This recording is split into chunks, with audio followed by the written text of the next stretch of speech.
Okay, I didn't like that very much. Uh-oh. Greetings, friends. I did it again. I bought another car. I know I haven't had any content on the channel for a while, mostly because I haven't had anything to do, but I decided to impulsively buy this 2000 Jeep Grand Cherokee. It's gonna need some work. It's been sitting for a while. I'm told it has a bad transmission, but that's nothing I can't deal with.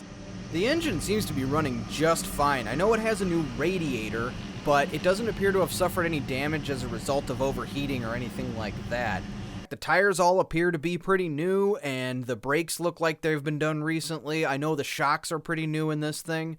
The bumper's going to need some work, probably going to have to paint it. It looked like this was backed into something, but it's not a deal breaker. Inside the tailgate, we're definitely going to have to do lift assists, but those are not that expensive and not that big a deal. It's more of a quality of life thing. The undercarriage is absolutely spotless. It's definitely a Southern car. There's no rust under there. Nothing that looks like any kind of major concern, but of course I'll have to get it in the air to assess the suspension properly. All right, let's have a look at the interior. It's a bit messy, but it's not anything you can't clean. Roof liner might need some work. I gotta get the trim in here. I'm told there was a small leak at one point in the sunroof, as they do.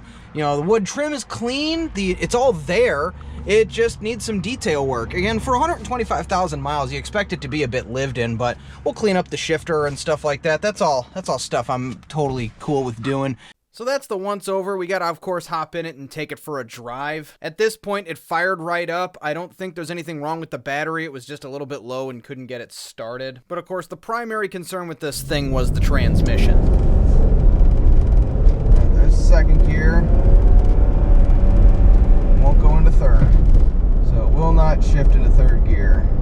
I took it on some side streets and started and stopped a few times, and sure enough, first and second gear are smooth, third gear just will not engage, so that's the primary issue. And of course, there's that clicking in the front when I cut hard left.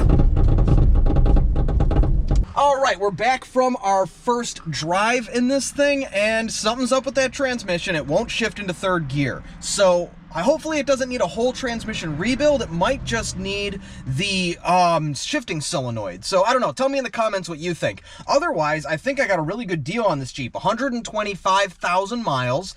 All-wheel drive system's running. No major damage in the undercarriage. A little bit of clicking in the front. Something might need to be addressed. It doesn't sound catastrophic, though. Anyway, we'll go over this thing in the next video. Kind of give a itemized list of everything it's going to need. But in the meantime, have a good week. Good luck. Have fun. Drive safe. You know how we do.